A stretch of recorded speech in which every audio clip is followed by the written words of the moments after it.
अब बात करेंगे इस बार बिहार में किसकी सरकार, क्योंकि बिहार चुनाव को लेकर दिग्गजों ने प्रचार में पूरी ताकत झोंक दी है। सीएम नीतीश कुमार ने आज खुद मोर्चा संभाला और एक के बाद एक 4 जगहों पर तूफानी प्रचार किया। हर रैली में नीतीश के निशाने पर लालू परिवार रहा।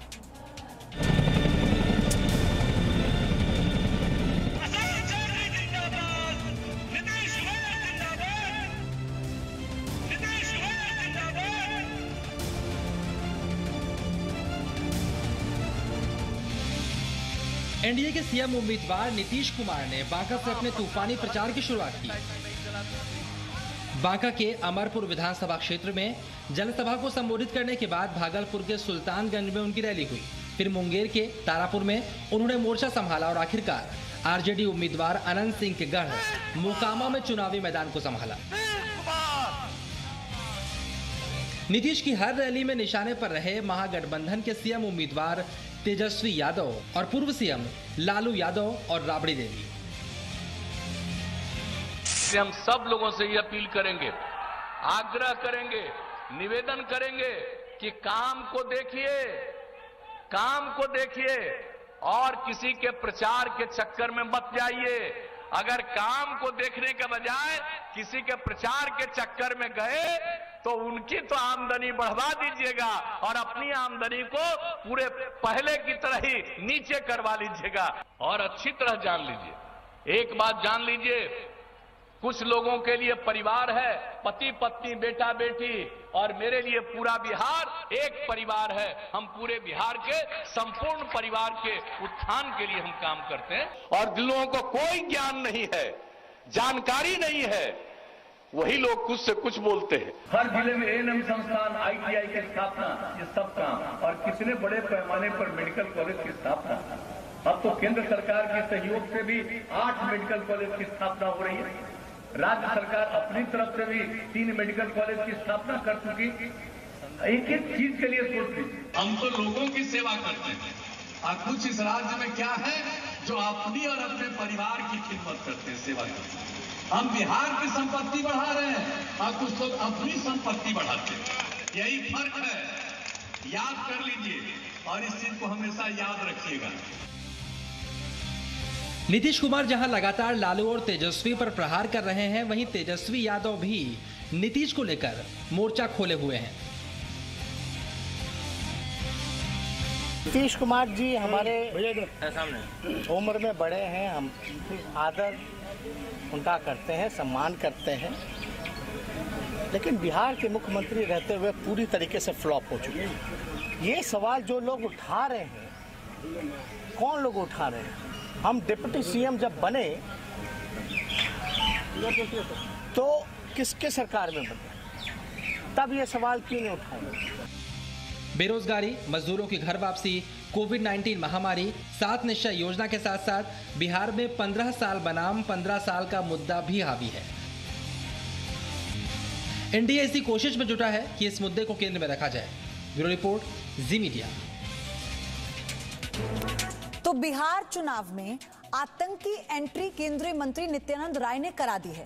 याद कीजिए, पिछली बार विधानसभा चुनाव में बीजेपी के तत्कालीन अध्यक्ष अमित शाह ने कहा था कि नीतीश और लालू की जोड़ी चुनाव जीत गई तो पाकिस्तान में पटाखे फूटेंगे। और इस बार नित्यानंद राय ने कहा कि आरजेडी जीत गई तो कश्मीर आतंकी बिहार में पनाह लेंगे। नित्यानंद राय के इस बयान का जेडीयू ने कड़ा विरोध किया तो आरजेडी ने कहा कि मुद्दों से भागना चाहती है बीजेपी। नित्यानंद के बयान पर बढ़ गई एनडीए। आतंकी वाले बयान से जेडीयू का किनारा। आरजेडी ने कहा मुद्दों से भागने की है कोशिश।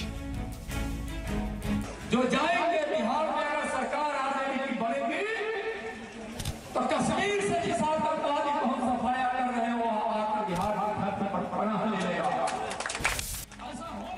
बीजेपी दिग्गज नित्यानंद राय के इस बयान पर एनडीए 2 फाड़ में बढ़ गई है। एक तरफ बीजेपी नित्यानंद राय के बयान के साथ खड़ी है तो जेडीयू सलाह दे रही है कि ऐसे बयान से बचना चाहिए। नित्यानंद जी के बयान का तात्पर्य है कि देश में आतंकवाद के खिलाफ जो लड़ाई लड़ी जा रही है उसको भारतीय जनता पार्टी पूरी मजबूती के साथ लड़ रही है और निश्चित रूप से नागरिकों की सुरक्षा का विषय है। इसको मैंने जहाँ तक देखा है एक तरीके से तोड़ा मरोड़ा गया है। उनकी जो भावना थी वो राष्ट्रीय सुरक्षा के संदर्भ में। नित्यानंद राय ने एक बयान दिया है कि अगर बिहार में आरजेडी की सरकार आ जाती है तो कश्मीर बन जाएगा। इस तरह का बयान का मतलब क्या समझा जाए? नहीं, नित्यानंद का बयान हमने देखा नहीं है, इसलिए मेरा उसके ऊपर कमेंट करना, लेकिन है कि हमको लगता है कि चुनाव में ऐसे बयानों से परहेज करना चाहिए। तो वहीं नित्यानंद राय के बयान का जवाब तेजस्वी ने भी दिया और कहा कि मुद्दों से भागने की कोशिश में ऐसे बयान दिए जा रहे हैं। वहीं कांग्रेस ने भी नित्यानंद राय के बयान की आलोचना की है। उनको और कुछ समझ में भी नहीं आता है। बेरोजगारी के आतंक को किसने फैलाया? 15 साल किसने बेरोजगार किया? गरीबी के आतंक को किसने फैलाया? भूखमरी है अभी भी बिहार में। मुद्दे पे बात होनी चाहिए। हम लोग सबको साथ लेकर के चलने का काम करते हैं। हम ये एक्सपेक्ट नहीं कर रहे थे, या बिहार का कोई भी व्यक्ति ये नहीं उम्मीद कर सकता है कि कोई होम मिनिस्टर रहते हुए इस तरह का बयान दे सकता है। याद कीजिए, कुछ इसी तरह का बयान साल 2015 के विधानसभा चुनाव में भी आया था, जब तत्कालीन बीजेपी अध्यक्ष अमित शाह ने कहा था कि अगर लालू नीतीश की जोड़ी जीती तो पाकिस्तान में पटाखे फूटेंगे। उनका यह बयान बीजेपी पर कितना भारी पड़ा था और अब नित्यानंद राय भी उसी तरह से बयान दे रहे हैं।